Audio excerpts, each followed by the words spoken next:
आइए हम आज की पवित्र आराधना को पिता पुत्र और पवित्र आत्मा के नाम से आरंभ करें। यहोवा का धन्यवाद करो क्योंकि वह भला है और उसकी करुणा सदा की है। इज़राइल कहे उसकी करुणा सदा की है। हारून का घराना कहे उसकी करुणा सदा की है। यहोवा के डरवैये कहे उसकी करुणा सदा की है। आइए हम सब अपने स्थानों पर बैठे हुए आराधना के आरंभ में गीत गा लेंगे। गीत का नंबर है 8। गीत का नंबर है 8। हे मन तू जाग और कर ले गान और अपने चैन का कर बखान। हे मन तू जाग और कर ले गान और अपने चैन का कर बखान। सब सुख यीशु का प्रेम दान वो मंगलदाता हे महान। वो मंगलदाता मंगलदाता वो मंगलदाता हे महान। वो देखता था तेरा बिगाड़ तो भी न छोड़ा तेरा प्यार। तेरी दुर्गति करके तू है मुक्तिदाता प्रेम से पूर्ण है मुक्तिदाता। मुक्तिदाता है मुक्तिदाता प्रेम से पूर्ण। जब तेरी बैरी थे अनेक न प्रगट हुआ मन का तेज तब आया ख्रीष्ट ज्योति स्वरूप वो दया सिंधु था अनूप। वो दया सिंधु दया सिंधु वो दया सिंधु अनूप। जब लज्जित हो तू रोता था जब पाप से क्लेशित होता था सदा मसीह था तेरे साथ धीरज दाता तेरा नाम था धीरज दाता। धीरज दाता था धीरज दाता तेरा नाम। आइए हम सब प्रार्थना में जाएं। Hallelujah hallelujah hallelujah hallelujah. धन्यवाद धन्यवाद धन्यवाद धन्यवाद जीवित और सामर्थ्य परमेश्वर पिता, इस प्रातः काल में आज के महापवित्र दिन में हम आपके चरणों पर अपने जीवन को दे आत्मा प्राणों को बलिदान करते हैं मेरे परमेश्वर। आप उसे ग्रहण करें प्रभु जी और अपने हाथों में ले मेरे परमेश्वर और अपनी इच्छा के अनुसार मेरे परमेश्वर आप हमें इस्तेमाल करें। हम धन्यवाद देते हैं प्रभु जी कि आज हम स्वस्थ और भला चंगा आपके सम्मुख उपस्थित किए गए हैं मेरे परमेश्वर। ये आपकी बड़ी दया और करुणा का फल है मेरे परमेश्वर। हम आपको अपने हृदय की गहराई से अपने धन्यवाद बलि को अर्पित करते हैं मेरे परमेश्वर। आपने मेरे परमेश्वर हमें मेरे परमेश्वर यह हियाव दिया कि हम प्रभु जी आपके नाम की महिमा स्तुति गान और आराधना आज के महापवित्र दिन में करने पा रहे हैं मेरे परमेश्वर। हम सबों को जितने मेरे परमेश्वर आज के दिन को स्मरण करते हैं, महत्वपूर्ण जानते हैं और प्रभु जी आराधना में शामिल होते हैं, मेज की आराधना में शामिल होते हैं, सब पर अपने आशीष का हाथ निरंतर बनाकर रखें प्रभु जी। आपकी उपस्थिति को हम निरंतर मांगते हैं मेरे परमेश्वर, जो हमेशा हमारे बीच में होती है और हम महसूस करते हैं प्रभु जी। हर एक बातों में प्रभु जी हम आपको धन्यवाद देते हैं मेरे परमेश्वर। जितने प्रभु जी कलीसिया के लोग, विशेषकर देवरी खुर्द की कलीसिया के लोग मेरे परमेश्वर आराधना में इस वक्त सम्मिलित है प्रभु जी, आप उन पर अपनी बड़ी दया और आशीष का हाथ रखिए प्रभु जी। हम अपने घराने के साथ मेरे परमेश्वर आपके सम्मुख है प्रभु जी, अपने घराने के लिए हम प्रार्थना करते हैं, सब पर अपने आशीष का हाथ रखिए प्रभु जी। निरंतर आप हमारे अगुवाई करें, हम सबों को आशीषित करें मेरे परमेश्वर। इस छोटी सी विनती को बड़े धन्यवाद के साथ हम सबों के उद्धार करता मुक्तिदाता प्रभु यीशु क्रिस्ट के पवित्र और मधुर नाम से मांगते हैं, सुनिए और दया से ग्रहण करें, आमीन। आराधना के लिए गीत निकाल लेंगे। गीत का नंबर है 406। आराधना के लिए हम स्तुति करेंगे अपने परमेश्वर की, और हम आराधना के स्तुति के सिंहासन पर अपने परमेश्वर को, अपने सृजनहार को, तारणहार को हम बैठाते हैं, और उस वक्त हम गीत गा लेते हैं 406 नंबर का गीत। जीवन में जब आंधी तुम पर चलती है और जब तुम निराश हो कि सब होता क्षय, गिनो सारी आशीष गिनो नाम बनाम, और तुम विस्मित होंगे देखकर ख्रिस्ट के काम। जीवन में जब आंधी तुम पर चलती है और जब तुम निराश हो कि सब होता क्षय, गिनो सारी आशीष गिनो नाम बनाम, और तुम विस्मित होंगे देखकर ख्रिस्त के काम। आशीष गिनो गिनो नाम बनाम, आशीष गिनो देखो ख्रिस्त के काम। आशीष गिनो गिनो नाम बनाम, और तुम विस्मित होगे देखकर ख्रिस्त के काम। चिंता का जब तुम पर अधिक बोझ पड़े और जब क्रूस का भार आए चांद पड़े, और जब तब तुम गिनो आशीषें वे कितनी है, और तुम गीत गा कर रहोगे निर्भय। आशीष गिनो गिनो नाम बनाम, आशीष गिनो देखो ख्रिस्त के काम।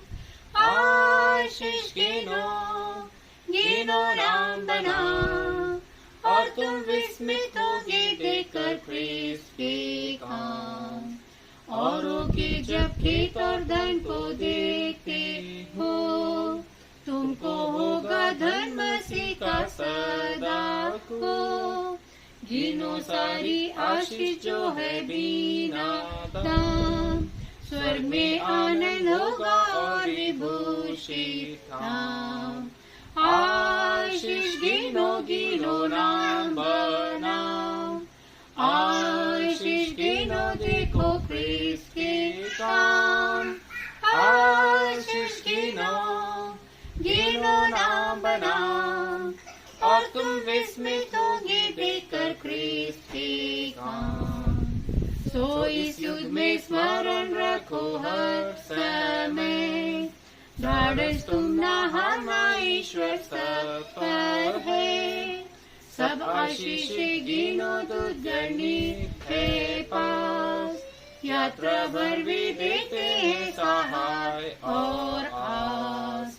आशीष गिनो गिनो नाम बनाम, आशीष गिनो देखो ख्रिस्त के काम। आशीष गिनो गिनो नाम बनाम, और तुम विस्मित होगे देखकर ख्रिस्त के काम।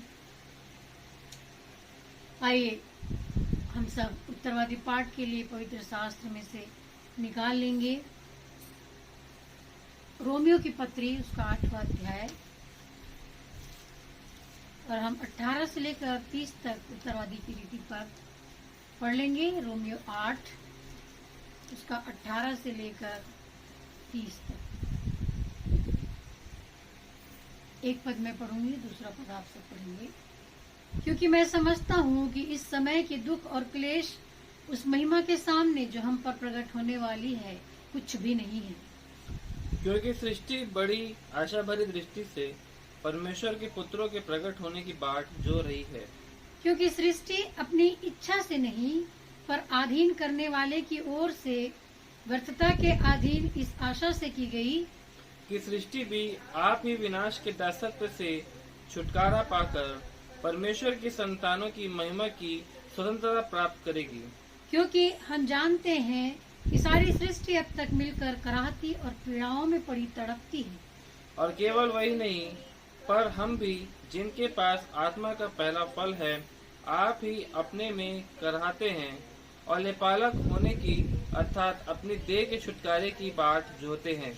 इस आशा के द्वारा हमारा उद्धार हुआ है, परंतु जिस वस्तु की आशा की जाती है, जब वह देखने में आए तो फिर आशा कहाँ रही, क्योंकि जिस वस्तु को कोई देख रहा है उसकी आशा क्या करेगा।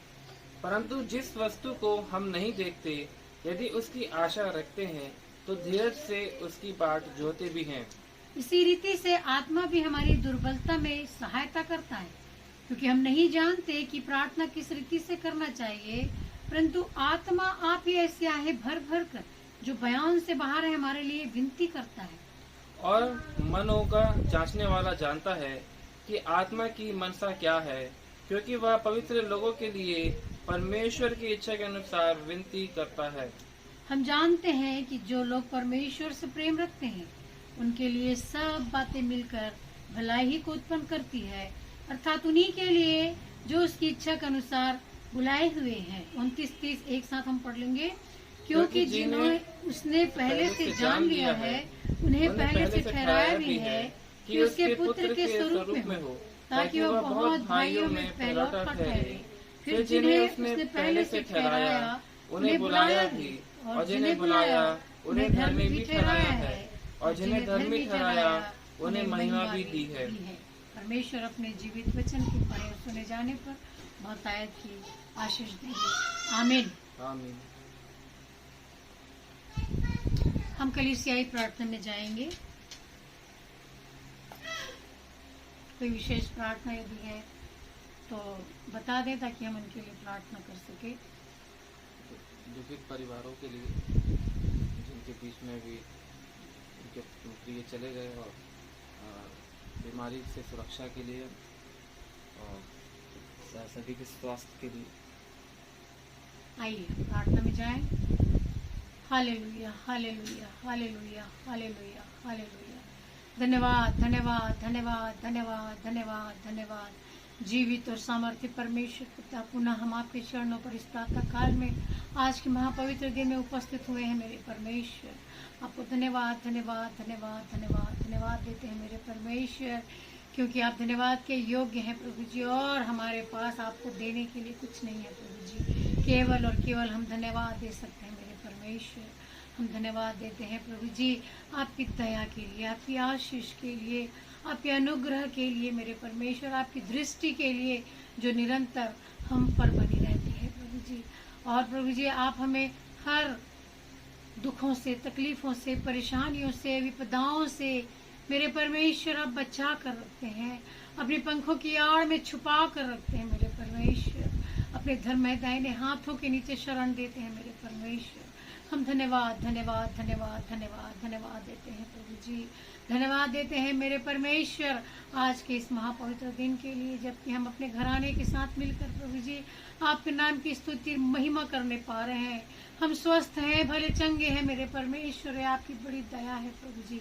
हम धन्यवाद देते हैं मेरे परमेश्वर, और आपको मेरे परमेश्वर हम हमारे बीच में उपस्थित पाते हैं।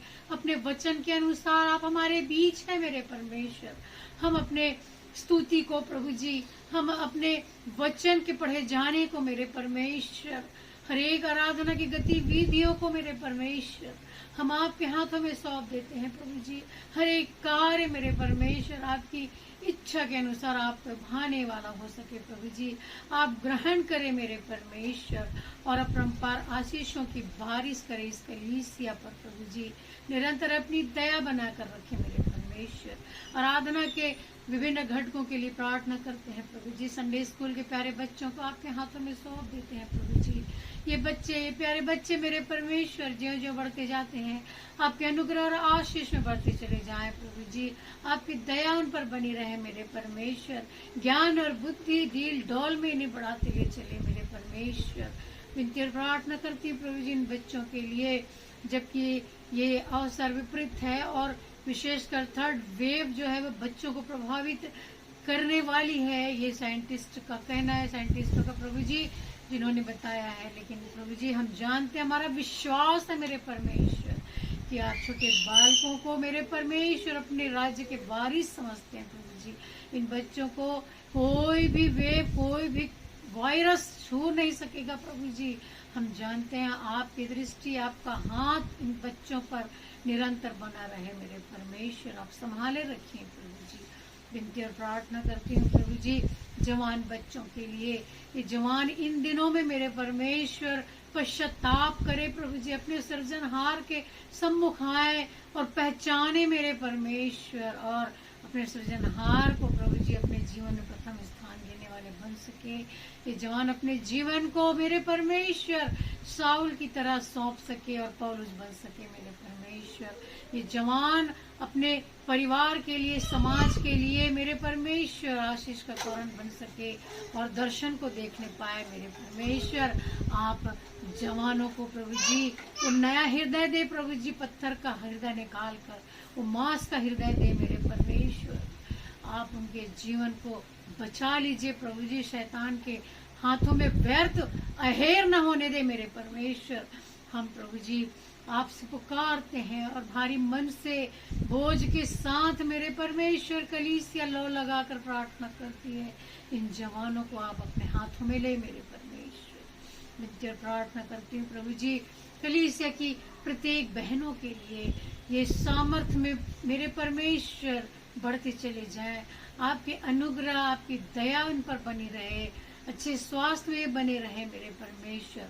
अपने परिवार के लिए प्रभु जी एक उदाहरण बन सके, आशीष का कारण बन सके, अपने समाज में प्रभु जी अपने अगुओं के साथ, आपके सेवकों के साथ प्रभु जी कंधे से कंधा मिलाकर कलीसिया को आगे बढ़ाने में बहने निरंतर आगे रहने पाए प्रभु जी। आशीषों से इन सबों को आप भर दीजिए प्रभु जी। विनती और प्रार्थना करती हूँ मेरे परमेश्वर प्रत्येक पुरुष वर्ग के लिए, प्रत्येक भाइयों के लिए, वे भी अपने परिवार के लिए, अपने बच्चों के लिए मेरे परमेश्वर एक उदाहरण बन सके, उनका जीवन मेरे परमेश्वर कलीसिया के लिए, समाज के लिए आशीष का कारण बन सके प्रभु जी। प्रत्येक भाइयों के जीवन को प्रभु जी आप निरंतर अपने आशीष में बना कर रखें, अपने मार्ग में उन्हें चलाएं मेरे परमेश्वर। विनती और प्रार्थना करती हूँ प्रभु जी जो बीमार हैं, जो पीड़ा में है, जो तकलीफ में है मेरे परमेश्वर, आप उन्हें चंगाई दे प्रभु जी। जब वे पुकारते हैं अपने बिस्तरों में प्रभु जी, आप प्रभु जी उनकी प्रार्थना को सुनिए प्रभु जी, उन्हें चंगाई दे मेरे परमेश्वर। अपने हाथों से प्रभु जी उन्हें अपने हाथों से सहारा देकर खड़ा करें प्रभु जी, उनके घुटनों में, उनकी पिंडलियों में आप बल दे मेरे परमेश्वर। वे प्रभु जी अपने स्थान पर खड़े हो जाएं मेरे परमेश्वर, और अपने हाथों को उठाकर अपने जीवित परमेश्वर का धन्यवाद करने वाले बन सके प्रभु जी। विशेषकर मैं प्रार्थना करती हूँ बेटे अनिल के लिए प्रभु जी, जो मानसिक रूप से प्रभु जी परेशान है प्रभु जी, आप अभी तक उसे संभाल कर रखा है प्रभु जी। आपने आगे भी हम उस जवान बेटे को आपके हाथों में सौंपते हैं मेरे परमेश्वर। निरंतर आप उसकी अगुवाई करें प्रभु जी, अपनी उपस्थिति निरंतर उसके आसपास रखे कि कोई भी ऐसी दुर्घटना उसके जीवन में न होने पाए मेरे परमेश्वर। आप उसे चंगाई से भरे प्रभु जी, आप उसे चंगाई दें प्रभु जी। बहन शालिनी बेटा के लिए हम प्रार्थना करते हैं प्रभु जी, जो कमज़ोर है प्रभु जी, जिनको प्रभु जी खून की कमी है मेरे परमेश्वर, आपके पवित्र लोहू के द्वारा वो कमी मेरे परमेश्वर दूर की जाए, और बहन प्रभु जी सबल होकर, आप में समर्थ होकर मेरे परमेश्वर उछलते और गाते हुए प्रभु जी आपके नाम की स्तुति और महिमा करने पाए, ऐसी सामर्थ से आप भर दे प्रभु जी। उनकी छोटी प्यारी बेटी एलिस को हम आपके हाथों में सौंपते हैं प्रभु जी। अपनी दया, अपना अनुग्रह उस पर बना कर रखिए प्रभु जी, उन्हें दे मेरे परमेश्वर कि वो बेटी प्रभु जी आपके अनुग्रह और आशीष में निरंतर बढ़ती चली जाए, और एक अच्छे स्वास्थ्य को निरंतर प्राप्त करती चली जाए प्रभु जी। हर एक मौसमी बीमारियों से प्रभु जी उस बच्चे को बचा कर रखें मेरे परमेश्वर। मैं विनती और प्रार्थना करती हूँ प्रभु जी, हमारे बहुत से प्रिय लोग, हमारे बहुत से भाई बहन जो आपको जानते हैं या न जानते हैं मेरे परमेश्वर, वो प्रभु जी हॉस्पिटल में है और प्रभु जी कोरोना से और अन्य कारणों से प्रभु जी बीमार है मेरे परमेश्वर, पीड़ा में है, तकलीफ में है प्रभु जी। आप उन्हें चंगाई दें मेरे परमेश्वर, उन्हें स्वस्थ रखें प्रभु जी, बचा कर रखें मेरे परमेश्वर, और होने दे मेरे परमेश्वर कि वो आपके नाम को जानने पाए प्रभु जी, और आपके नाम की स्तुति और महिमा करने पाए प्रभु जी। हम विनती और प्रार्थना करते हैं प्रभु जी संध्या भाभी के मामा ससुर के लिए प्रभु जी, जो हॉस्पिटल में एडमिटेड हुए हैं कल, मेरे परमेश्वर हम पुकारते हैं प्रभु जी, उनको आप चंगाई दे मेरे परमेश्वर, उन्हें स्वस्थ करें मेरे परमेश्वर, और प्रभु जी वो खड़े होकर आपके नाम की, जीवित नाम की गवाही देने वाले हो सके मेरे परमेश्वर। हम प्रार्थना करते हैं कल के लिए, उन्हें दे मेरे परमेश्वर। उन शोकित और दुखित परिवार के लोगों के लिए हम आपकी शांति को मांगते हैं मेरे परमेश्वर। हम वो शांति नहीं दे सकते हैं जो आप देते हैं मेरे परमेश्वर, क्योंकि आप शांति के राजकुमार हैं प्रभु जी। आप उन घरानों पर अपने आशीष और शांति को बनाकर रखें प्रभु जी। विशेषकर हम नम्रता बेटी के लिए प्रार्थना करते हैं प्रभु जी, जिनके पति बीते दिनों प्रभु में सो गए मेरे परमेश्वर। वो जवान बेटा प्रभु जी आपके समीप में है, आपके पास है मेरे परमेश्वर। अब फिर भी उनके परिवार के लोगों के लिए प्रार्थना करते हैं जो इस बात से आहत है, दुखित है मेरे परमेश्वर, उन्हें अपनी शांति दे प्रभु जी, उन्हें दे मेरे परमेश्वर। विचलित ना हो, परंतु अपने प्रभु यीशु मसीह पर, जीवित परमेश्वर पर, प्रभु यीशु मसीह पर और पवित्र आत्मा पर विश्वास करें कि एक दिन हम अवश्य मिलेंगे अपने प्रियों से मेरे परमेश्वर। हर एक बातों को प्रभु जी हम आपके हाथों में सौंपते हैं, हर एक बीमारों को, हर एक दुखित लोगों को, लाचारों को मेरे परमेश्वर हम आपके हाथों में सौंप देते हैं। मेरे प्रभु जी सबको अपनी शांति, असीम शांति से आप भर दें मेरे परमेश्वर। मैं प्रभु जी धन्यवाद देती हूँ और प्रार्थना भी करती हूँ भाई विजय लाल के लिए, जिनका एनजीओ मेरे परमेश्वर सक्सेसफुल रहा और वो स्वस्थ होकर अपने घर में है, लेकिन फिर भी मेरे परमेश्वर निरंतर आप उनकी निगहबानी करिए प्रभु जी, उनको निरंतर आप स्वास्थ्य लाभ दे मेरे परमेश्वर, ताकि वो अपने कमजोरी को प्रभु जी आपसे सामर्थ पाकर शक्ति में, बल में बदल ले प्रभु जी। निरंतर आपकी समीपी में रहें, निरंतर आपसे प्रार्थना करें मेरे परमेश्वर। आप दया करें प्रभु जी, उन्हें निरंतर आप चंगाई से भरते जाए प्रभु जी। हम धन्यवाद देते हैं बेटी विनी के छोटे प्यारे बेबी के लिए जो प्रीमेच्योर है प्रभु जी, लेकिन फिर भी आपने उसे संभाले रखा, इतने दिनों तक हॉस्पिटल में प्रभु जी रहा, लेकिन अब अपने घर, अपनी माँ के पास आ चुका है प्रभु जी। आप निरंतर प्रभु जी उस बालक को अपने धर्म में दाहिने हाथों में रखिए मेरे परमेश्वर, और उसके शरीर में बल दे प्रभु जी, सामर्थ दे मेरे परमेश्वर, ताकि वो बालक मेरे परमेश्वर बढ़ता जाए, तो आपके अनुग्रह और आशीष को प्राप्त करते ही बढ़ता चला जाए प्रभु जी। ज्ञान, बुद्धि और डील डौल में मेरे परमेश्वर वो बच्चा बढ़ने पाए और बड़ा होकर मेरे परमेश्वर अपने जीवित प्रभु को धन्यवाद दे और जानने और पहचानने वाला जवान बन सके। यही हम विनती और प्रार्थना करते हैं मेरे परमेश्वर। विनती और प्रार्थना करते हैं प्रभु जी, ये आराधना के विभिन्न भागों में जब हम जाते हैं मेरे परमेश्वर, जब हम मेज की आराधना को करते हैं प्रभु जी, हम प्रभु जी अपने आत्मा को परखें, जांचे मेरे परमेश्वर, तब हम अपने उस मेज में प्रभु जी हाथ को डालने पाए और हम प्रभु जी सजा के हकदार ना हो, परंतु हम आशीष के हकदार बन सके प्रभु जी। हम जब अपनी भेंटों को लेकर आते हैं, हमारे हृदय खुले हुए हों मेरे परमेश्वर, ताकि प्रभु जी हम जान सके कि परमेश्वर हम पर कैसे अपरंपार आशीष की बारिश करता है। हम धन्यवाद देते हैं प्रभु जी। वचन की संगति में जाते हैं, हर एक वचन मेरे परमेश्वर हमारे हृदय रूपी भूमि पर बोए जाए और वो भूमि उपजाऊ बन सके और वचन को ऑब्जर्व कर सके, बढ़ सके, फल और फूल सके प्रभु जी, और 100 गुना फल ला सके। हम इनकी प्रार्थना करते हैं मेरे परमेश्वर अपने पासवान के लिए, उनके जीवन के लिए हम धन्यवाद देते हैं प्रभु जी, जब वो आपके राज्य के कार्य को करते हैं प्रभु जी, आत्मा और सच्चाई से मेरे परमेश्वर आपकी समीपी में आने पाए और होने दे प्रभु जी कि जबकि वो मेज की संगति में वचन के प्रचार को करते हैं मेरे परमेश्वर, उनके मुख से आप बातचीत करें और आपके लोगों तक जो वचन की गूढ़ और गहरी बातों को आप पहुंचाना चाहते हैं वो बातें प्रभु जी पहुंचा सके, उनको ज्ञान और बुद्धि से और अपनी आत्मा से भरे मेरे परमेश्वर। और जब ये संसारिक कार्य जो सरकारी कार्य के रूप में उसे प्राप्त हुआ उसे करते हैं प्रभु जी, उनके साथ निरंतर बने रहे, उनके आने जाने में आप निरंतर अपनी रक्षा बनाकर रखें प्रभु जी। अपने प्रभु यीशु ख्रिस्त के पवित्र लोहू का बाड़ा मेरे परमेश्वर हमारे पास बांध के चारों ओर, उनके शरीर के चारों ओर निरंतर बनाकर रखें प्रभु जी, ताकि कोई भी संसार की बातें उसे अहित न कर सके, उसका हित न कर सके, उसे कोई भी हानि न पहुंचा सके मेरे परमेश्वर। उसके साथ निरंतर बने रहे प्रभु जी, उनकी अगुवाई करे, उनके उस कार्य पर अपने आशीष का हाथ बनाकर रखे मेरे परमेश्वर।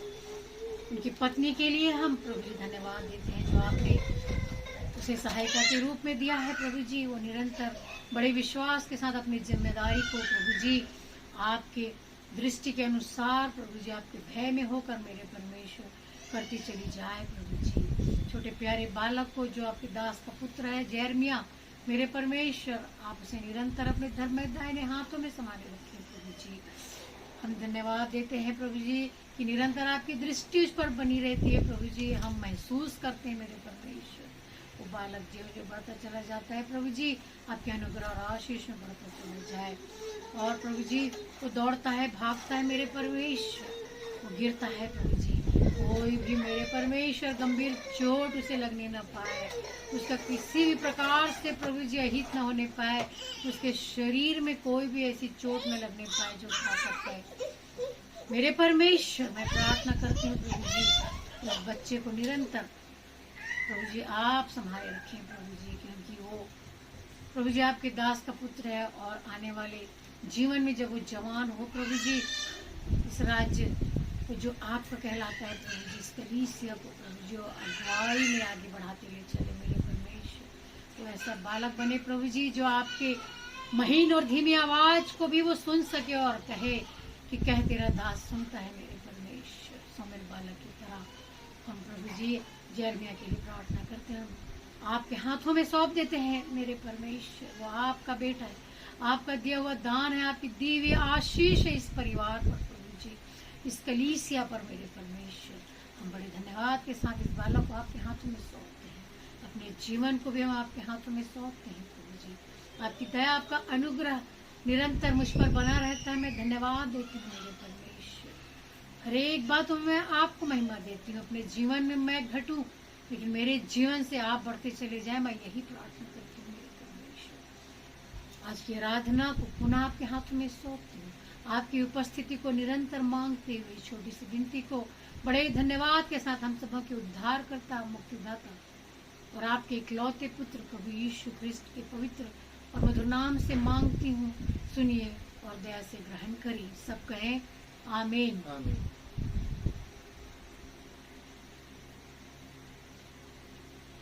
हम प्रभुज की तैयारी के लिए गीत गा लेंगे। 217 नंबर का गीत हम गाएंगे, हे प्रभु तेरी आज्ञा से हम मिलके बैठते खाने को। हे प्रभु तेरी आज्ञा से हम मिलके बैठते खाने को, तू जैसा बोला शीशों से कि मुझे स्मरण यूं करो, हाँ यीशु तुझे जीवन पर निरंतर स्मरण करेंगे और तेरी उत्तम सेवा पर तन मन आनंद से सौंपेंगे। दाखरस और रोटी का दृष्टांत निज देखा तूने दिया है,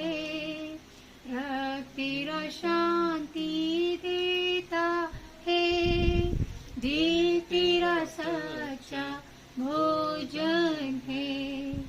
तू दे हम सबको सा विश्वास, न खाने में निष्फलता हो, और कृपा कर कि तेरे दास सब पाए स्वर्गीय भोजन को। आप सबको को जय मसीह की प्रिय। आइए हम सब मेज की बैर की आराधना में शामिल हों।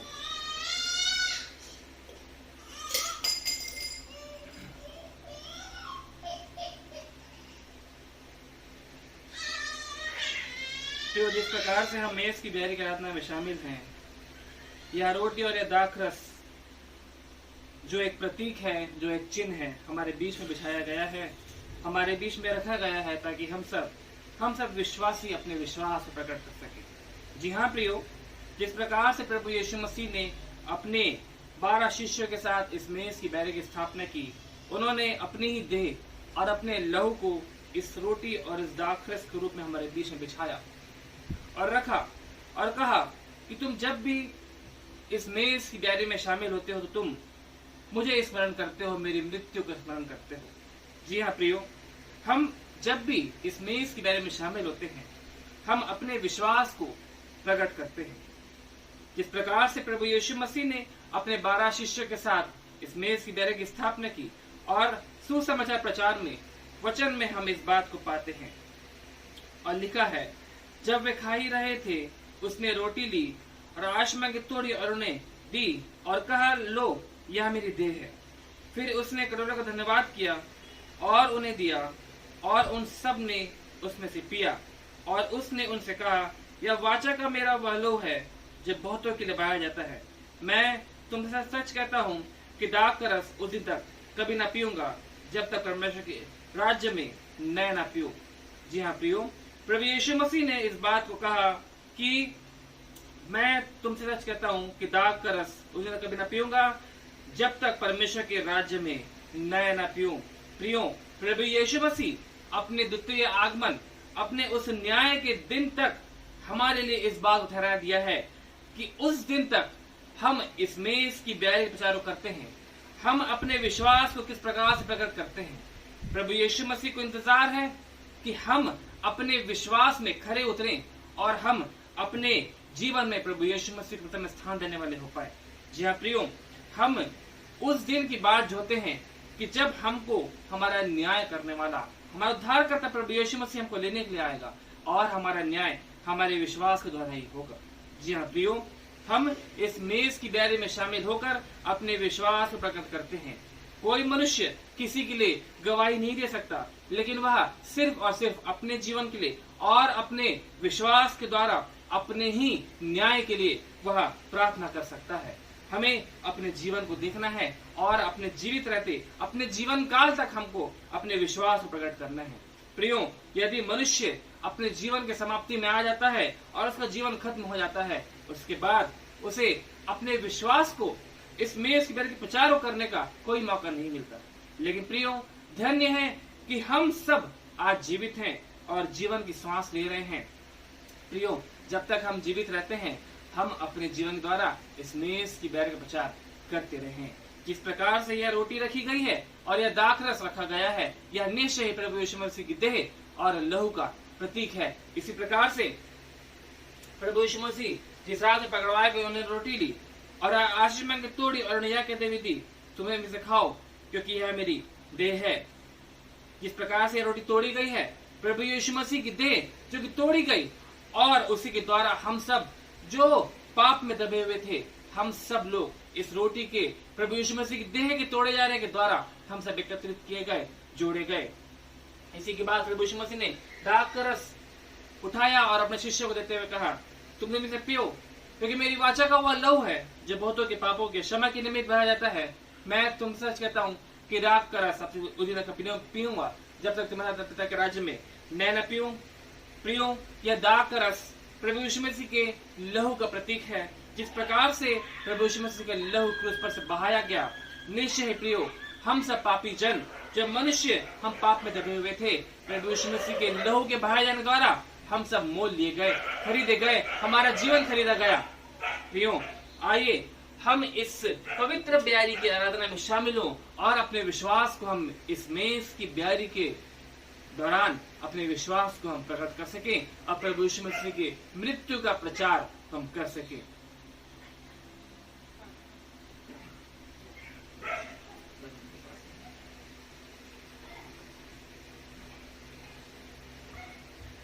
हम इसी के साथ मेज की ब्यारी के लिए हम प्रार्थना में जाएंगे और धन्यवाद देंगे। प्यारे खुदा पिता परमेश्वर प्रभु यीशु मसीह के अद्वितीय सामर्थ्य नाम से पिता आपके पास आते हैं, तो धन्यवाद देते हैं हर एक उन बातों के लिए जो कि आपने हमारे जीवन में दिया। पिता परमेश्वर, हम विशेष धन्यवाद देते हैं इस मेज की ब्यारी के लिए जो कि आपने हमारे बीच में बिछाया अपने ही एक पुत्र अतः प्रभु यीशु मसीह को इन संसार में भेजकर। जी हाँ प्रभु, हम आपकी उस मृत्यु का प्रचार करते हैं जो कि आपने हमारे लिए अपने आप कुर्बान कर दिया क्रूस पर। जी हाँ प्रभु, जिस प्रकार से हम इस रोटी को तोड़ते हैं तो हम आपके देह को स्मरण करते हैं, और जिस प्रकार से हम इस दाखरस उठाते हैं तो हम आपके लहू को स्मरण करते हैं। हम जब भी इस दाखरस को और इस रोटी को हम खाते और पीते हैं तो हम आपकी मृत्यु का प्रचार करते हैं। जी हाँ प्रभु, हर एक जगह में आपकी आशीष हो, जहाँ कहीं भी आपके नाम की आराधना होती है उन सारी जगह में उपस्थिति हो। इस मेज मेरे को बिछाया जाता है पिता, सभी जगह में पिता परमेश्वर, सभी विश्वासियों के हृदय में उनके मध्य पिता परमेश्वर आपकी उपस्थिति हो सके। प्रभु, आपके आशीष में जीवन चाहते हैं। यह पूरी प्रार्थना में हमारे उद्धारकर्ता और आपके एक पुत्र प्रभु यीशु मसीह के दिव्य सामर्थ्य नाम से मांग लेता हूँ। इस प्रार्थना को सुनिए और कबूल कीजिए पिता, आमीन।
आइए प्रियो, इस मेज की ब्यारी की आराधना के अंत में हम वह प्रार्थना कर लेंगे जो कि प्रभु यीशु मसीह अपने शिष्य को सिखाए हैं।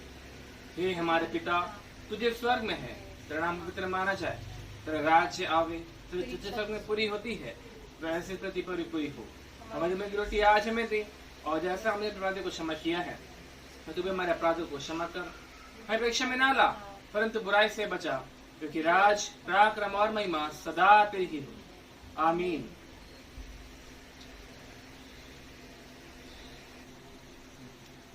आइए हम सब अपनी अपनी भेंटों को जीवित परमेश्वर के सम्मुख लेकर आए, और उस वक्त हम गीत गा लेंगे, यीशु को मैं सब कुछ देता। उसका पहला पद, यीशु को मैं सब कुछ देता, सब कुछ अर्पण करता हूँ, प्रतिदिन संगति तेरी प्रेम विश्वास से करता हूँ, सब मैं देता हूँ, सब मैं देता हूँ, तेरे लिए प्यारे यीशु सब मैं देता हूँ, यीशु को मैं सब कुछ देता, झुकता तेरे चरणों पर, छोड़ता हूँ सांसारिक इच्छा, मुझे ले और अपना कर, सब मैं देता हूँ, सब मैं देता हूँ, तेरे लिए प्यारे यीशु सब मैं देता हूँ। आइए हम इन बेटों के लिए धन्यवाद दें। धन्यवाद धन्यवाद धन्यवाद धन्यवाद जीवित और सामर्थ्य परमेश्वर पिता, पुनः आपके चरणों पर हम अपने धन्यवाद बलि को चढ़ाने के लिए उपस्थित हैं। मेरे परमेश्वर, आपको धन्यवाद देते हैं प्रभु जी इस जीवन के लिए जो आपने हमें दिया, जो बहुतायत का जीवन और बहुमूल्य जीवन है मेरे धन्यवाद देते हैं मेरे परमेश्वर आपकी आशीषों के लिए जो आपने निरंतर हमें दी है प्रभु जी। उन आशीषों में से बहुत थोड़ा सा अंश हम आपके सम्मुख लेकर आने वाले हो सके प्रभु जी। आप इन्हें ग्रहण करें प्रभु जी और होने दे कि इसके द्वारा मेरे परमेश्वर आपके राज्य की बढ़ोतरी होने पाए। होने दे मेरे परमेश्वर कि हम इनके द्वारा अच्छे और भले कामों को कर सके इस कलीसिया में रहते हुए प्रभु जी। हम धन्यवाद धन्यवाद धन्यवाद देते हैं प्रभु जी कि आपने हमें उत्तम से उत्तम आशीषें दी है और भरपूर किया है मेरे परमेश्वर। आनंद का जीवन दिया, आनंद की भरपूरी दी है। हम धन्यवाद देते हैं मेरे परमेश्वर। और प्रभु जी पुनः हम इन भेंटों को आपके सम्मुख रखते हैं, अपने जीवन को आपके सम्मुख रखते हैं और जो हमने अपने खर्च के लिए जो धन रख छोड़ा है मेरे परमेश्वर, उसको प्रभु जी हम अपने जीवन के आनंद के लिए उपयोग में ला सके, जिसमें कोई भी भली वस्तु की कमी घटी हमें होने न पाए, परंतु प्रभु जी आपके आनंद को प्रभु जी हम भरपूरी से महसूस करने वाले हो सके, आपकी आशीषों को हम अपने जीवन में गिनने वाले हो सके प्रभु जी, जानने वाले हो सके, पहचानने वाले हो सके। हर एक देने वालों पर जिन्होंने मुट्ठी बंद करके भेंटों को दिया है प्रभु जी, आप ग्रहण करें और उन मुट्ठियों को, उन हाथों को निरंतर आशीषित करें और कोई भी कमी घटी उनके जीवन में ना होने पाए। यही हम प्रार्थना करते हैं प्रभु जी, यही हम मांग लेते हैं मेरे परमेश्वर। इस छोटी सी विनती को बड़े ही धन्यवाद के साथ हम सभी को उद्धार करता मुक्तिदाता प्रभु यीशु क्रिस्ट के पवित्र और मधुर नाम से मांगते हैं, सुनिए और दया से ग्रहण करें, आमीन। आमीन। नोटिस इस प्रकार से है, इसी प्रकार से जैसे कि आपको व्हाट्सएप में पास्टर साहब के द्वारा नोटिस दी गई है, अपने घरों में आप आराधनाओं को करें और होने दें कि मेज की आराधना अवश्य करें। प्रत्येक 32वां पाए हुए लोग उस मेज में अपना हाथ डालें और अपने जीवन से, अपने कार्यों से, जब आप पारिवारिक रूप में करते हैं तो अपने बच्चों के लिए, जो भी बच्चे हैं छोटे हैं और अभी फिलहाल सब बच्चे घरों में हैं, अपने स्कूल्स बंद है, तो वो जाने और पहचाने और आपके जीवन से वो उदाहरण ले सके कि आने वाले भविष्य में जीवन में यदि कोई कठिनाई परेशानी आती है तो हमको किस प्रकार से अपने जीवित परमेश्वर को निरंतर निरंतर लगातार धन्यवाद देते रहना है। बाहर ना निकले, हम घर में रहें, बहुत ज़्यादा आवश्यक हो तो ही निकले, क्योंकि बच्चों को स्पेशली आप संभाल कर रखें, क्योंकि थर्ड वेव जो है बच्चों को ज़्यादा प्रभावित करने वाला है। तो हम अपने बच्चों का ख्याल रखें मेरे प्रियो, जो परमेश्वर की दी हुई आशीष है घर में रखिए और उनको हम घर में शिक्षा दें, वचन की शिक्षा दें, अपने जीवन से सीखने का अवसर दें अपने बच्चों, क्योंकि अभी सबसे ज़्यादा बच्चे जो अपने माता पिता, अपने परिवार के लोगों की संगति में है, घर में सानिध्य में है, तो वो देख रहे हैं उठना बैठना, आपका सब चीज़, बातचीत, हर एक चीज़ों को वो देख रहे हैं बच्चे। तो अपने बच्चों के जीवन के लिए आप आशीष का कारण बने, यही हम प्रार्थना करते हैं। निरंतर अपने आप को सुरक्षित रखें, बाहर जाते हैं तो आप सैनिटाइज का इस्तेमाल करें और अपनी सुरक्षा का ध्यान रखें मेरे प्रियो। और कोई भी बातें होंगी आपके पास भी, यदि कोई बात है तो आप फ़ोन के माध्यम से, मेरा नंबर है, पास्टर साहब का नंबर है, पास्टर ने जी का नंबर है आपके पास, आप बता सकते हैं। प्रेयर रिक्वेस्ट है तो आप एक दिन पहले आराधना की आप बता सकते हैं फ़ोन करके कि मेरे लिए प्रार्थना करिए।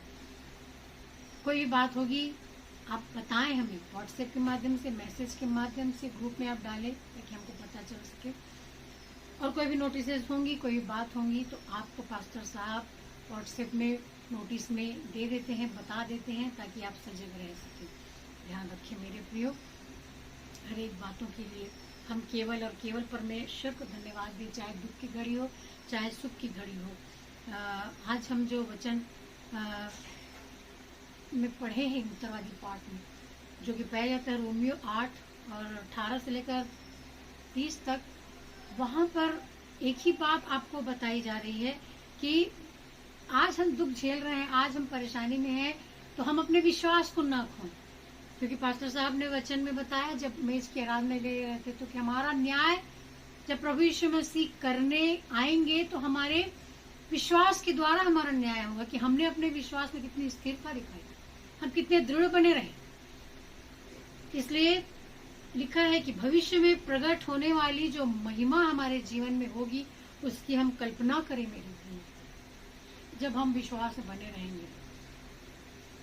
तो ये बात जो है आज हमको रोम की कलीसिया को पौलुस लिख रहा है, और इस बात को हम सुन रहे हैं देख रहे हैं, पढ़ रहे हैं और समझने का प्रयास कर रहे हैं। जहाँ पर लिखा है, पौलुस कहता है रोम की कलीसिया को, क्योंकि मैं समझता हूँ कि इस समय के दुख जो आज हम झेल रहे हैं मेरे प्रिय, इस समय के दुख और क्लेश जो है वो उस महिमा के सामने, उस महिमा के सामने जो हम पर प्रकट होने वाली है, ये दुख और क्लेश कुछ भी नहीं है। जो महिमा प्रभु यीशु मसीह ने पाई कि पिता के दाहिने हाथ में उस सिंहासन पर विराजमान हुआ प्रभु यीशु मसीह, तो उस महिमा को प्रभु यीशु मसीह ने आसानी से अपने पिता से नहीं पाई।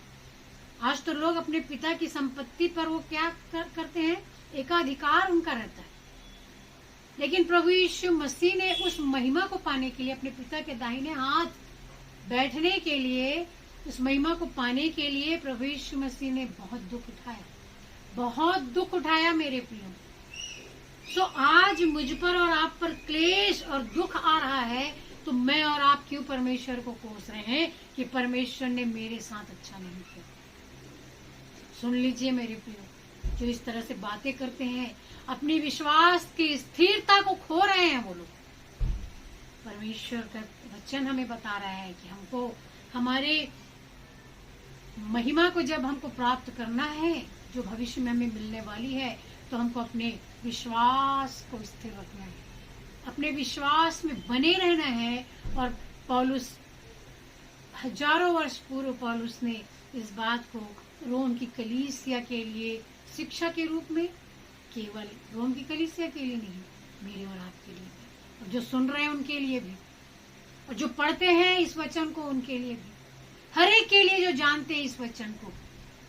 कहता है पौलुस कि जो दुख और क्लेश मैं और आप इस संसार में झेल रहे हैं, उस महिमा के सामने जो मेरे और आपके जीवन में प्रकट होने वाली है, ये दुख और क्लेश कुछ भी नहीं है, कुछ भी नहीं है मेरे प्रिय। सो स्मरण रखें आप कि जो भी हमारे साथ होता है, चाहे दुख हो चाहे सुख हो, ये ना समझे कि मेरे परिवार में नहीं हुआ इसलिए मैं ऐसा बोलने का हियाव करती हूँ। नहीं मेरे प्रिय, चाहे मेरे प्राण क्यों न चले जाएं, चाहे मेरे परिवार में ऐसे दुख और तकलीफ क्यों ना आए, लेकिन फिर भी मैं इस वचन की स्थिरता में निरंतर बनी रहूंगी। मैं इतना विश्वास अपने परमेश्वर पर रखती हूँ और करती हूँ। आप भी करें मेरे प्रिय, आप भी करें। शायद आप अपने विश्वास में उथले थे, अपने विश्वास में आप दृढ़ नहीं थे, स्थिर नहीं थे, दो तरह की बात करने वाले थे, खास तौर पर दोगले थे आप। वचन यदि हमें बताता और सिखाता है तो हम इस बात को समझते हैं कि हमारा एक पांव कहीं और था, दूसरा पांव कहीं और था, हम दो नाव पर चल रहे थे शायद। इसलिए आज जब हम पर दुख और क्लेश आया तो हमने परमेश्वर को बुरा भला कहा, परमेश्वर के कार्य को हमने स्वीकार नहीं किया, एक्सेप्ट नहीं किया, नहीं माना। उसने दिया, उसने लिया, उसका नाम धन्य है। मेरे मुख से, आपके मुख से यदि आप विश्वासी हैं, विश्वास में स्थिर हैं, तो ये शब्द निकलने चाहिए मेरे प्रिय। मैं चाहती हूँ कि जिन्होंने ऐसे शब्दों का इस्तेमाल किया है, उनके सम्मुख तक ये वचन पहुंचने पाए और वो जानने पाए परमेश्वर की प्रेम और दया को, जानने पाए और परमेश्वर के नाम को धन्य कहें। तो पौलुस हजारों वर्ष पूर्व इस बात को रोम की कलीसिया को लिखा, तो आज मेरे और आपके सम्मुख ये बात है। क्योंकि 19 पद कहता है, सृष्टि बड़ी आशा भरी दृष्टि से परमेश्वर के पुत्रों के प्रकट होने की बाट जो रही है। परमेश्वर के पुत्रों की बाट जो रही है। परमेश्वर के पुत्र, पुत्रों लिखा है। कौन है परमेश्वर के पुत्र? केवल प्रभु यीशु मसीह नहीं।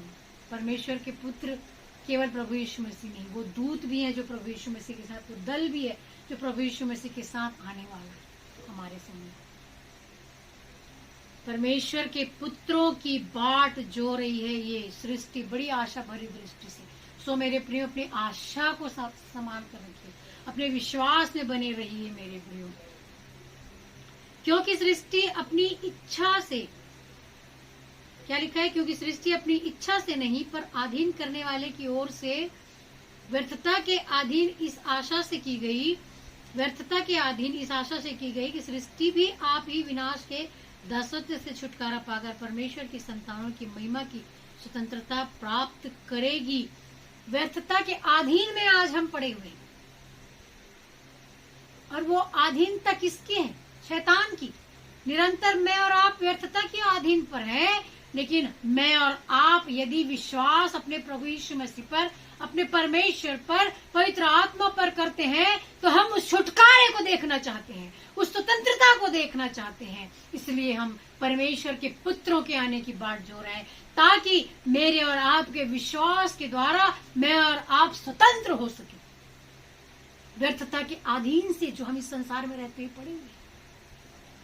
उस शैतान के अधीनता से हम छुटकारा प्राप्त करना चाहते हैं। बहुत लोग चाहते हैं कि हम शैतान के दासत्व में न रहें, लेकिन संसार पर राज कर रहा है शैतान। उसका अधिकार शैतान का संसार पर बहुतायत से है। लोगों के जीवन में हम देखते हैं कि शैतान का अधिकार ज्यादा है। इंसान, मनुष्य चाहते हुए भी उस शैतान के चंगुल से छूट नहीं पा रहा है। वो नहीं चाहता है कि मैं ये काम करूं, लेकिन फिर भी शैतान उसके मन में वो उतावलापन, वो बातें जो परमेश्वर को नहीं भाती, जो शैतान को भाती है, जो शैतान उत्पन्न करता है, उस कार्य में लीन है लोग। मनुष्य लिखा है व्यर्थ।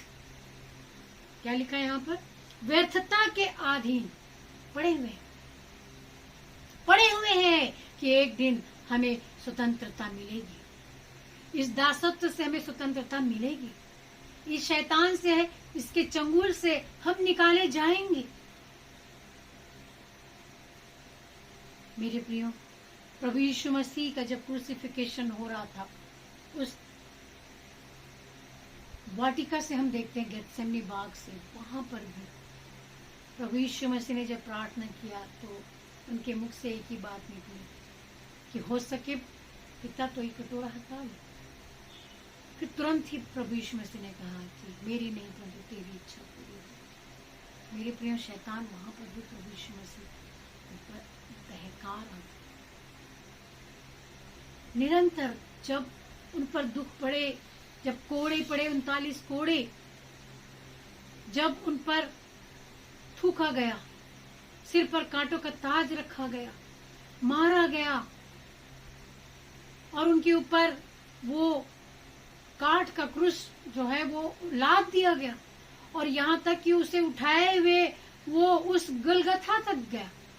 कितना दुख मेरे प्रिय। हम 10 किलो 20 किलो का कोई भार जो है वो उठा के हम थोड़ी दूर तक नहीं चल सकते। पसीने से नहा जाते हैं। उनका तो खून बह रहा था उनका पूरे शरीर से। लंगोट केवल पहना हुआ था प्रभु यीशु मसीह ने। ऐसी स्थिति में प्रभु यीशु मसीह हार नहीं माना। शैतान ने उन्हें हराने की बहुत कोशिश की। वो मुकर जाए, वो हट जाए इस मार्ग पर चलने से। मेरे और आपके साथ भी यही होता है। शैतान बहुत कोशिश करता है हम अपने विश्वास में स्थिर न रहें, और हम शैतान की बातों में आ जाते हैं। हम अपनी स्थिरता को खो देते हैं। शायद इसीलिए तो आज हम पर जब दुख आ रहा है, जब हम क्लेश में पड़ रहे हैं, जब हम परेशानी में हैं, जैसा कि 18वें पद में लिखा हुआ है, हम अपनी स्थिरता को खो देते हैं। मेरे प्रिय, हम बाट जो है अपने परमेश्वर की, लिखा है कि सृष्टि भी आप ही विनाश के दासत्व से छुटकारा पाकर परमेश्वर के संतानों की महिमा की स्वतंत्रता प्राप्त करेगी। पर आप अपने विश्वास को मत खोइए। आप अपने विश्वास में स्थिर रहिए मेरे प्रियो।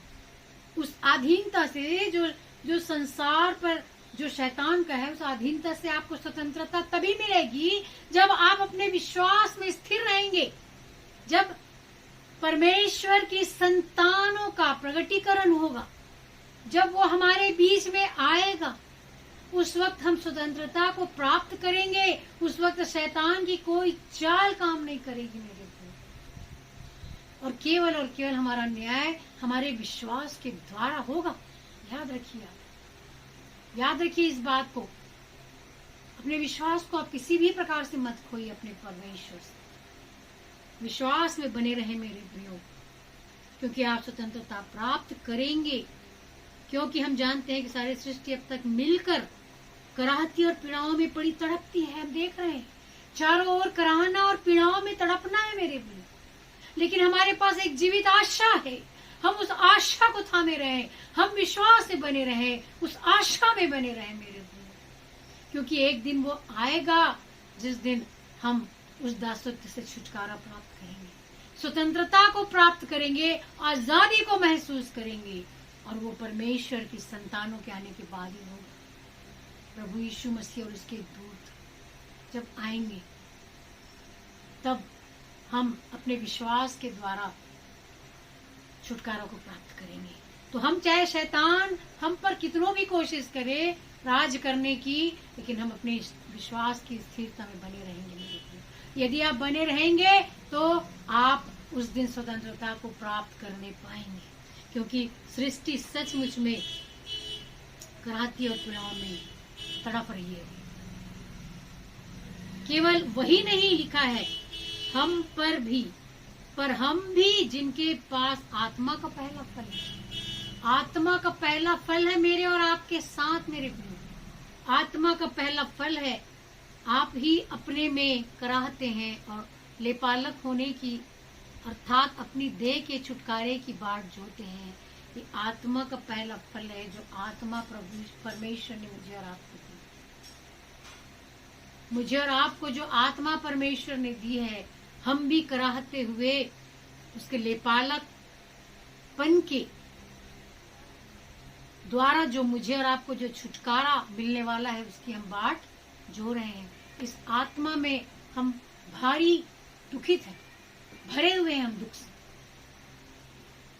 लेकिन परमेश्वर ने जो आत्मा लेपालकपन की मुझे और आपको दी है, मैं और आप उसकी बाट जोते रहे मेरे प्रिय। इस आशा के द्वारा हमारा उद्धार हुआ है। यही आशा है मेरे और आपके जीवन में जो मुझे और आपको उद्धार को दिलाता है, जो मुझे और आपको उद्धार को दिलाता है। इस आशा के द्वारा हमारा उद्धार हुआ है। परंतु जिस वस्तु की आशा की जाती है, लिखा है आशा में हम आनंदित रहे मेरे प्रिय, बनाए रखें, क्योंकि आगे आपको बताया जा रहा है कि जिस वस्तु की आशा की जाती है, जब वो आशा देख ले आप या मिल जाए आपको, तो फिर उसकी आशा नहीं रहती है। हमने अभी तक उस आशा को हमने नहीं देखा है, लेकिन मुझे पूरा यकीन है कि वो आशा जब मैं और आप देख लेंगे तो फिर मुझे और आप किसी भी चीज की आशा की उम्मीद नहीं रहेगी, देखने की जरूरत ही नहीं रहेगी।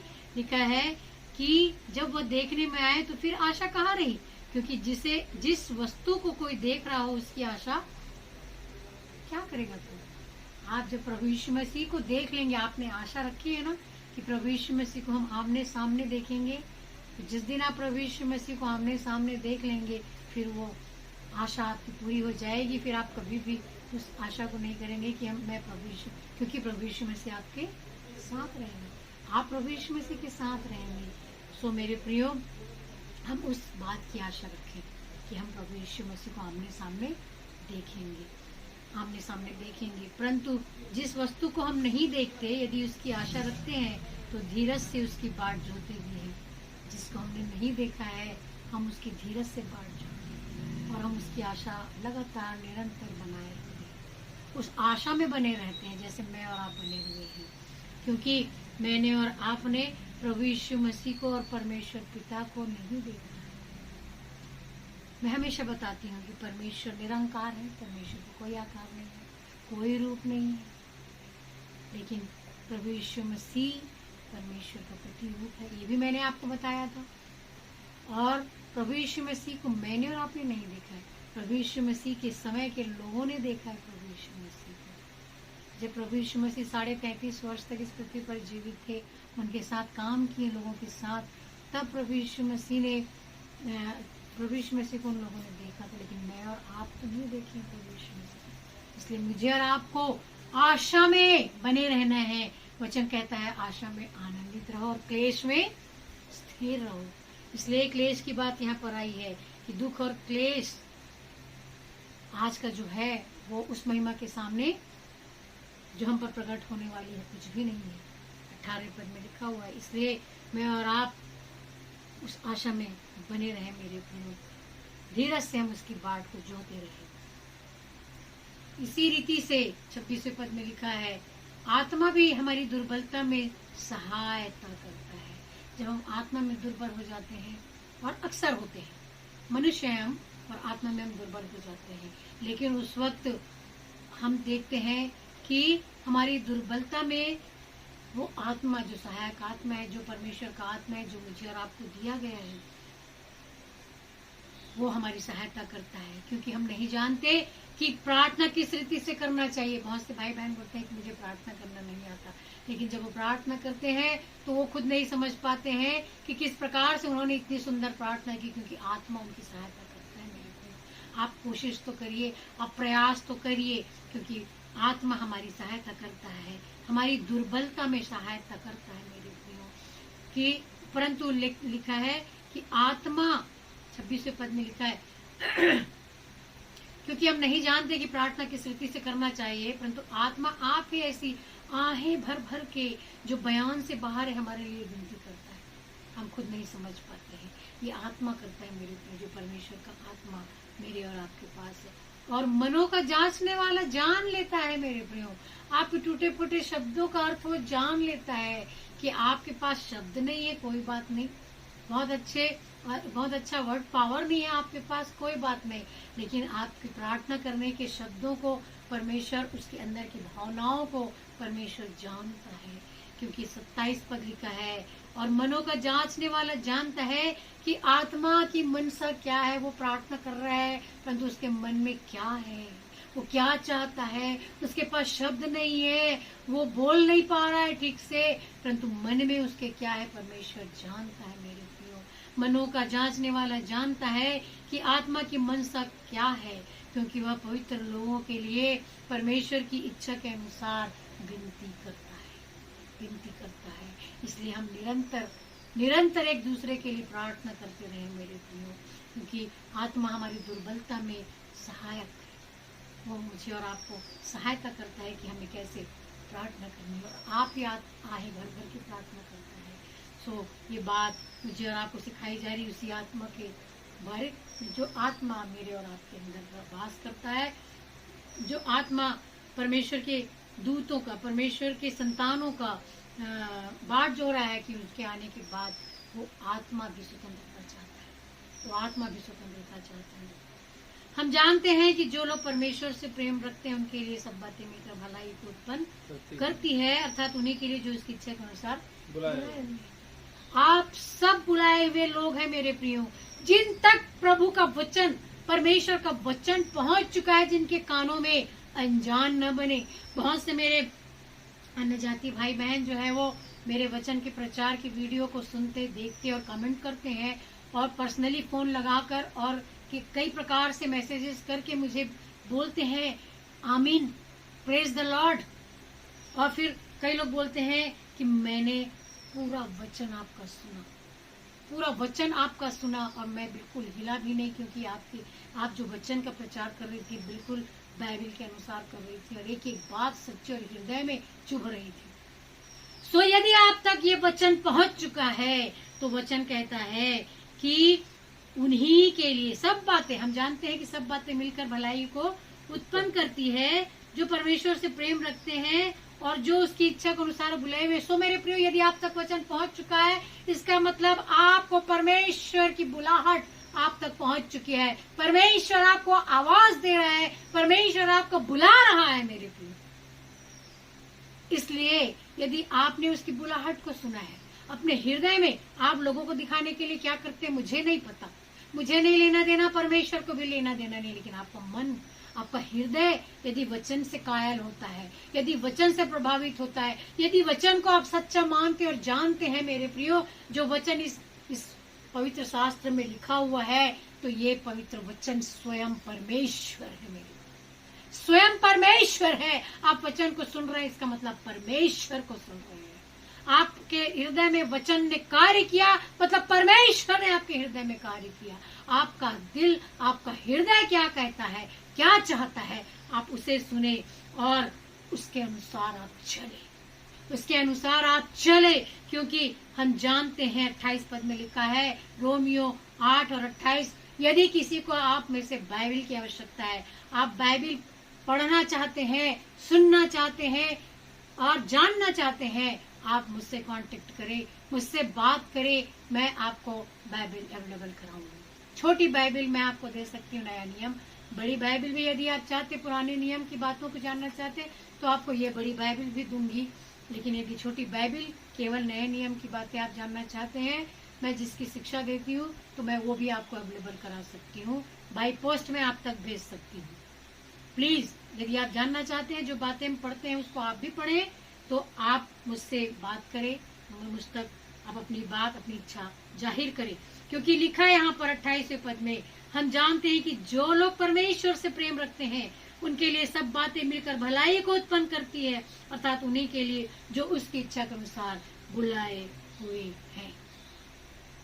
आप बुलाए हुए हैं मेरे प्रियो, आप बुलाए हुए हैं। क्योंकि 29वें पद में लिखा है, जिन्हें उसने पहले से जान लिया है उन्हें पहले से ठहराया भी है, और उसके पुत्र के स्वरूप में इसलिए ठहराया दिया कि हम उसके पुत्र के स्वरूप में हो जाएं, उसके पुत्र के स्वरूप में हो, ताकि वो बहुत भाइयों में पहला उठा ठहरे, ताकि वो बहुत, हम इसलिए परमेश्वर के पुत्र के स्वरूप में हो। परमेश्वर चाहता है कि हम प्रभु यीशु मसीह के स्वरूप में हो जाए। उसका पुत्र का मतलब है प्रभु यीशु मसीह, और प्रभु यीशु मसीह के स्वरूप में यदि हम हो जाएंगे तो हम सब में पहलौठा कौन ठहरेगा? प्रभु यीशु मसीह। परमेश्वर चाहता है कि प्रभु यीशु मसीह सब में पहलौठा ठहरे, हम उसके भाई बहन। देखिए, हम लोग, मैं अपने माता पिता की सबसे बड़ी बेटी हूँ, अर्थात मैं पहलौठी बेटी हूँ,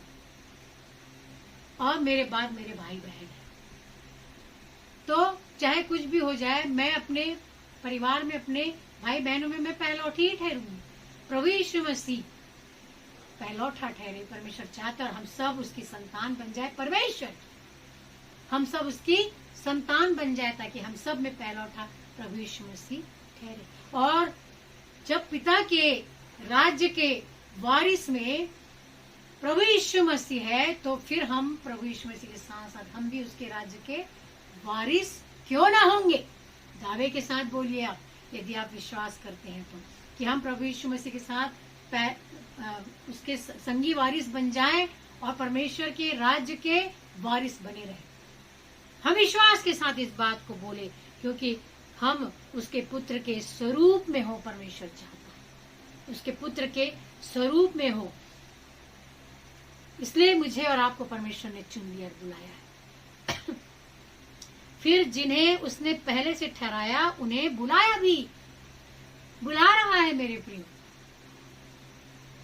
बुला रहा है। हम पहचाने उसकी बुलाहट, क्योंकि परमेश्वर चाहता है कि जब आपके कानों तक परमेश्वर का वचन पहुंच चुका है, तो आप उसे इनकार मत करिए, डिनाय मत करिए, अनसुना मत करिए। आप परमेश्वर की बुलाहट को पहचाने, क्योंकि वो आपको वारिस बनाना चाहता है, वो संगी वारिस बनाना चाहता है, वो अपने पुत्र के स्वरूप में मुझे और आपको बनाना चाहता है। सो हम पहचाने मेरे प्रिय उसकी बुलाहट को। जब आप तक परमेश्वर का वचन पहुंच चुका है, तो वो आपको बुला रहा है, आप समझिए इस बात को। और वचन 30वें और अंतिम पद में लिखा है, फिर जिन्हें उसने पहले से ठहराया उन्हें बुलाया भी, और जिन्हें बुलाया उन्हें धर्मी भी ठहराया। तो आप यदि पश्चाताप करके, विश्वास करके अपने परमेश्वर के पास आएंगे हृदय से, आप स्वयं, आपको मैं नहीं कह रही हूँ कि आप चर्च जाइए, आप ये करिए, आप वो करिए, आप अपनी हर एक बातों को छोड़ दीजिए, ये आपका मन गवाही देगा, आप छोड़े या न छोड़े। मैं ऑर्डर देने वाली कोई नहीं होती हूँ, मेरा काम है वचन को आप तक पहुँचाना। और यदि आप तक वचन पहुँचा है, तो आपके हृदय में काम करना चाहिए, आपका हृदय उपजाऊ भूमि बनना चाहिए, आपके हृदय में ये बीज जो मैं बो रही हूँ आज, वो उगने पाए मेरे प्रिय। मैं चाहती हूँ बढ़े और फले और फूले और केवल फले फूले नहीं, 100 गुना फले, 100 गुना फल लाएंगे आप।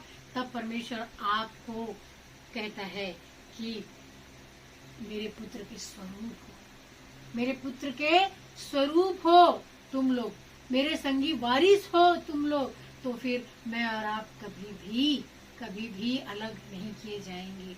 हम उसके साथ साथ, ये चाहे पृथ्वी नाश हो जाए, चाहे कुछ भी हो जाए, लेकिन हम अपनी आत्मा के साथ अपने जीवित परमेश्वर के सम्मुख निरंतर रहेंगे।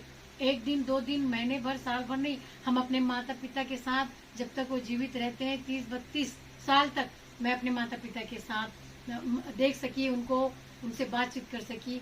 मेरे 45 साल की उम्र होते तक मेरे माता पिता जो है वो मुझसे दूर चले गए,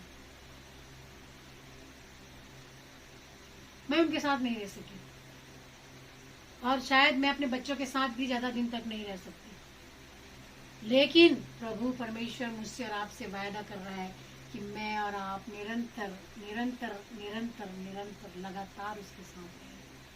कभी अंत नहीं होगा, कभी अंत नहीं होगा उस राज्य का, जिस राज्य में वो मुझे और आपको अपना संगी वारिस बनाकर रखना चाहता है। सो मेरे प्रियो, आओ और उसके बेटे और बेटियां बन जाओ, पुत्र और पुत्रियां बन जाओ, उसके निज प्रजा बन जाओ और पवित्र लोग बन जाओ, परमेश्वर के जन बन जाओ। परमेश्वर पुकार रहा है, बुला रहा है, बुला रहा तुझे कोई, वो कलवरी की राह से चला गया था दूर क्यों, तो क्रूस की पनाह से बुला रहा तुझे कोई, वो कलवरी की राह से। सो मेरे प्रियो, सुनिए, आप उसकी बुलाहट को सुनिए और उसके समीप में आ जाइए। लिखा है, जिन्हें बुलाया उन्हें धर्मी भी ठहरा दिया, और जिन्हें धर्मी ठहराया उन्हें महिमा भी दी। प्रारंभ हमने किया कि दुख और क्लेश में जो महिमा मुझे और आपको मिलने वाली है, ये दुख और क्लेश उसके सामने लिखा है कुछ भी नहीं है, कुछ भी नहीं है। 18वां पद जो हमने सबसे पहले पढ़ा, यही है वो महिमा जिसके सामने जो मुझे मिलने वाली है, उसके सामने दुख और क्लेश जो आज मैं और आप इस संसार पे, इस पृथ्वी पर, चाहे पारिवारिक दृष्टिकोण से हो, चाहे सांसारिक दृष्टिकोण से हो, चाहे शारीरिक दृष्टिकोण से हो, चाहे आत्मिक दृष्टिकोण से हो, ये दुख जो मैं झेल रही हूँ या आप झेल रहे हैं, उस महिमा के सामने कुछ नहीं है। सो उस महिमा को पाने के लिए आप प्रयास करें मेरे प्रिय। परमेश्वर चाहता है और बुला रहा है, आपको बुला रहा है, ताकि वो महिमा आपको दे सके। परमेश्वर इन वचनों के माध्यम से मुझे और आपको बहुत आयत की आशीष दे। आमीन, आमीन, आमीन। Thank you. आइए हम सब आराधना के अंत में अपने स्थानों पर खड़े हो जाएं और मुझ में यीशु की शोभा दिखाई दे गीत गाने के बाद पास्टर साहब की अंतिम आशीष की प्रार्थना से हम आज की आराधना को समाप्त करेंगे। मुझ में यीशु की शोभा दिखाई दे, उसका अद्भुत प्यार और सभी निर्मलता, हे तू आत्मा पवित्र शुद्ध मेरा चरी, मुझ में यीशु की शोभा दिखाई दे। आमीन, आमीन। आइए हम अंतिम आशीर्वाद हम जाए। परमेश्वर पिता की सारी समझ से परे है। प्रभु यीशु के हृदय और सोच की रक्षा करे, और हमारे प्यारे पिता परमेश्वर का प्रेम, प्रभु यीशु के अनुग्रह और पवित्र संगति आज से कल्याणों तक उपस्थित प्रत्येक विश्वास के साथ होने वाली हर एक आराधनाओं के साथ, विशेषकर देवरी खुद के छोटे झुंड के साथ प्रभु यीशु मसीह की द्वितीय आगमन तक बनी रहे। आमीन, आमीन, आमीन। जय मसीह। जय मसीह।